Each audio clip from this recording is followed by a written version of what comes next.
La crisis arriana.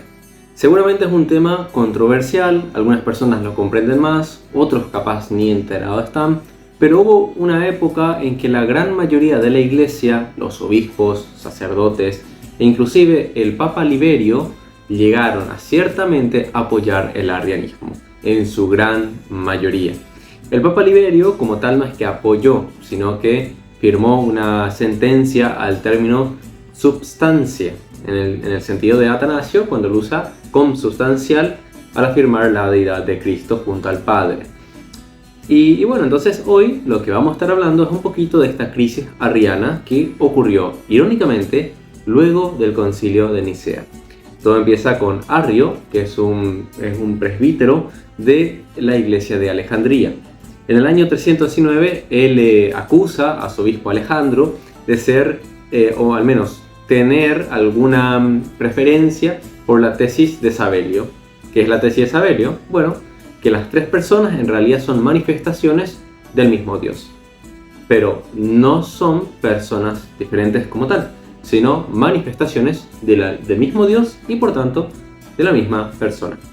Fue conocido esta herejía como sabelianismo, y Arrio, al acusarle esto a él, irónicamente postula algo también completamente herético, que Cristo era una criatura adoptada por el Padre y divinizada, pero no era engendrado, sino que era creado, era un hombre y que simplemente Dios le hizo como una especie de naturaleza divina, pero no era el mismo Dios, ni era un solo Dios, simplemente Dios la había decidido adoptar. Esta fue la corriente que luego del año 319 empezó grandemente a agarrar todo el continente europeo y en términos generales la cristiandad. Hoy vamos a tomar como referencia, para poder contarle un poquito la historia, es un artículo que hace el cardenal Newman, John Henry Newman, en el diario Rambler. Se titula Acerca de la consulta a los fieles en cuestiones de doctrina. ¿Qué sería este librito? De paso también le agradezco a un hermano que me había regalado este libro, que es muy muy bueno y la verdad aprecio su generosidad. Así que una vez con eso vamos a iniciar. Más o menos al final de lo que Newman estaba escribiendo, él nos cuenta cómo fue la crisis arriana. De hecho, él tiene un libro que se llama los arrianos en los primeros siglos, creo, pueden buscar, es un libro muy bueno. Pero yo prefiero hacerle un resumen de este libro en particular. En realidad la iglesia, acá es un punto importante, hay gente que dice la iglesia fundó Constantino, pero la iglesia que ellos se refieren es una iglesia trinitaria, pero sin embargo Constantino fue bautizado por un arriano, murió arriano, y su hijo Constante era arriano. Entonces, y Constancio tenía ciertamente un apego a esto. Entonces, ¿cuál fue el problema en realidad? Que la iglesia en su mayoría, gracias a los emperadores, era arriana, no trinitaria. Y sin embargo, ¿quiénes ganaron? Los trinitarios. Y esto es lo que vamos a hablar hoy. Cuenta, por ejemplo, que en el año 334 al 335 hubo unos sínodos de Cesarea y Tiro, donde 70 obispos contra Atanasio lo condenaron al exilio.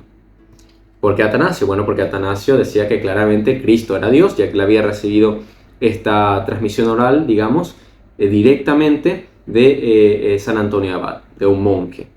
Entonces, cuando él le dice esto a esta gente, ellos evidentemente lo rechazan y le condenan en el año 334 al 335, donde eran 60 obispos. Por otro lado, en el año 341 fue el Papa Julio I que junto a San Atanasio vuelven a proclamar la idea, o dogma sería, pero en este momento es cuestionable por culpa de los arrianos, de la Trinidad, proclamado en Nicea. Cuando ellos hacen esto, Julio I lo que en realidad está haciendo es poner su autoridad sobre el resto de los sínodos que van a venir. ¿Qué fueron? Por ejemplo, se llama en el año 341 al Gran Concilio de la Dedicación en Antioquía, en lo cual hubieron de alrededor de 90 a 100 obispos, y en esta se revirtió la fórmula de consubstancial.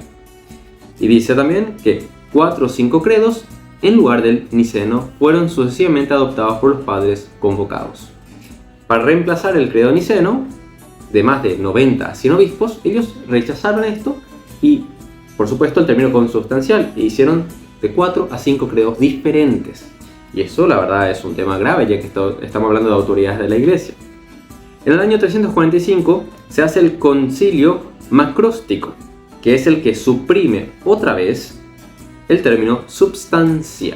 Y son los obispos orientales los que enviaron a los obispos occidentales de Francia, quienes lo rechazaron.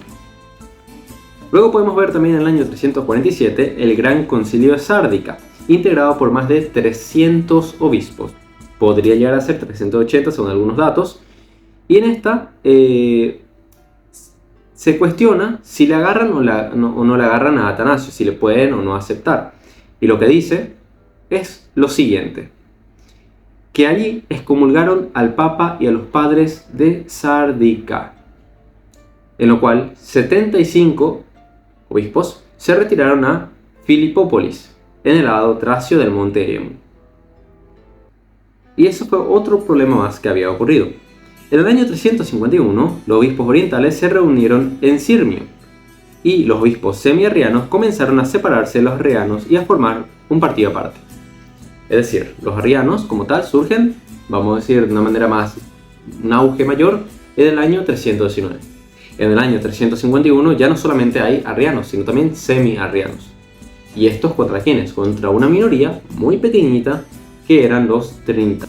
En el año 353 se hace también un concilio, el concilio de Arles. Luego en el año 355 el concilio de Milán, de más de 300 obispos del occidente. Y también está la caída de Ocio en el año 357, donde Constancio usó tanta violencia contra el anciano y lo confinó tan estrictamente que finalmente se quebró por el sufrimiento. Fue obligado y accedió a regañadientes a entrar en comunión con Valente y Ursacio, los líderes arrianos, aunque no firmó la condenación de Atanasio. Lo mismo pasa con Liberio en el año 357, es cuando él también rechaza los postulados de San Atanasio. Y luego ya hay otros concilios que yo podría saltarme, porque en realidad si le voy a contar todos los concilios que hubieron en contra de la idea trinitaria, fueron muchísimos. Por lo cual, vamos a referirnos a lo que decían los santos padres en ese momento. ¿Cuál era la actitud de los santos padres contra los arrianos? Si eran más los obispos, que eran arrianos, o al menos semi-arrianos, eran más los sacerdotes, a fin de cuentas, el clero era mayormente arriano. ¿Qué podríamos pensar de esto? San Hilario, por ejemplo, en el año 360 dijo: no estoy hablando de cosa ajena a mi conocimiento, no estoy escribiendo acerca de lo que ignoro, he escuchado y he visto los yerros de personas alrededor de mí, no meramente de laicos, sino obispos, puesto que, con excepción del obispo Eleucio, y unos pocos con él, la mayor parte de las 10 provincias de Asia, en cuyo límite estoy situado, son verdaderamente ignorantes de Dios, porque eran semi-arrianos o arrianos. De hecho, Eleucio, según el historiador Sócrates, él era un semi-arriano también. San Gregorio Nacianceno, también en el año 360, dijo: ciertamente los pastores han obrado tontamente, puesto que, con excepción de unos pocos que, o por razón de su insignificancia fueron ignorados, o por razón de su virtud resistieron, y en consecuencia fueron como las semillas y las raíces del renacimiento de Israel, por influjo del Espíritu. Todos los demás contemporizaron, solo difiriendo en que algunos sucumbieron antes y otros después, algunos fueron los primeros campeones y líderes en la impiedad, otros se encolumnaron en la segunda línea de la batalla, siendo doblegados por el miedo, el interés o la adulación, o lo que es más excusable, por su propia ignorancia. Y por último, para citar, en el año 363, San Jerónimo exclama: casi todas las iglesias del mundo entero, con el pretexto de la paz y del emperador, están contaminadas con la comunión con los arrianos. Es decir, por un miedo que ellos tenían, la gran mayoría terminaba siendo arriano, o al menos apoyándoles.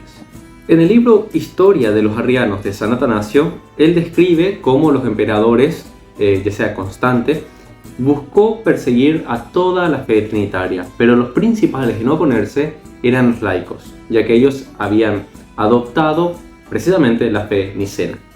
No todos, obviamente, pero en su gran mayoría los laicos habían adoptado la fe nicena, siendo una especie de voz de la Iglesia. De hecho, Newman, en otro libro que se llama La Iglesia de los Padres, lo que habla es de la importancia de los laicos. Como los laicos llevaron esa fe, inclusive dentro de este artículo él habla de eso, llevaron esa fe proclamando en contra de los arrianos. Y muchas veces debido a los monjes, debido a los anacoretas, es decir, a aquellos que estaban desterrados y vivían su fe de manera, digamos, libre del mundo. Sin embargo, ellos conservaban una idea distinta a los arrianos, que Cristo realmente era Dios, pero que también era hombre. Por ejemplo, miremos al historiador Teodoreto en su Historia Eclesiástica, libro 4, capítulo 27, donde dice sobre los monjes de Egipto: Antonio dejó la soledad del desierto para recorrer toda la ciudad de Alejandría y advertir a los habitantes que los arrianos se oponían a la verdad y que la doctrina de los apóstoles era solo predicada por Atanasio. Ese era un papel súper primordial que tenían los monjes. Y propiamente no formaban parte de un clero como tal, sino que eran aquellos que se apartaban para vivir una vida eremita, una vida ascética. En esta sección del libro, lo que Newman intenta mostrar es el papel fundamental que tenían los laicos en la misión del Evangelio, y describe las ciudades como Alejandría, luego estaría Egipto, los monjes propiamente de Egipto, tendríamos a Constantinopla también, Siria, Capadocia, Antioquía, Edesa, Samosata, Osroene, Capadocia, el Ponto, Armenia, Nicomedia, Asia Menor, Escitia, Constantinopla nuevamente, Iliria y Roma. Vamos a ver lo que dice Sócrates en su Historia Eclesiástica, libro 2, capítulo 37, en cuestión de Roma. No se levantó con respecto a la doctrina ninguna disensión en Roma o en cualquiera de las iglesias occidentales. El pueblo unánimemente adhirió al credo establecido en Nicea. Ese es el historiador Sosomeno, libro 4, capítulo 23. No mucho después, el Papa Liberio fue llamado y reinstalado en su sede. Constancio estimó inoportuno provocar la furia popular, puesto que el pueblo de Roma había levantado una sedición y expulsado a Félix, a quien habían impuesto el partido arriano de su iglesia. Esa sí ya es Sócrates en su Historia Eclesiástica, libro 2, capítulo 37. Esto y mucho más ha ocurrido en la historia arriana, una historia que no ha dejado de tener héroes como San Gregorio Nacianceno, San Ambrosio, San Basilio, San Hilario, y así a muchos otros, y el campeón de la fe nicena, San Atanasio. Ya recién en el Concilio de Constantinopla, en el año 381, es cuando se condena como tal el arrianismo, y por suerte la Iglesia consigue sobrevivir a esta gran calamidad, pero no sin antes que aparezcan otras y nuevas herejías. Lo que nos muestra esta historia es que la Iglesia siempre fue asediada por diferentes enemigos, y irónicamente en su gran mayoría ha salido de la propia Iglesia. Pero aún así no ha dejado de subsistir la fe católica, pero sí ha dejado de subsistir el resto de las creencias arrianas, nestorianos, pelagianos, monofisistas, no importa.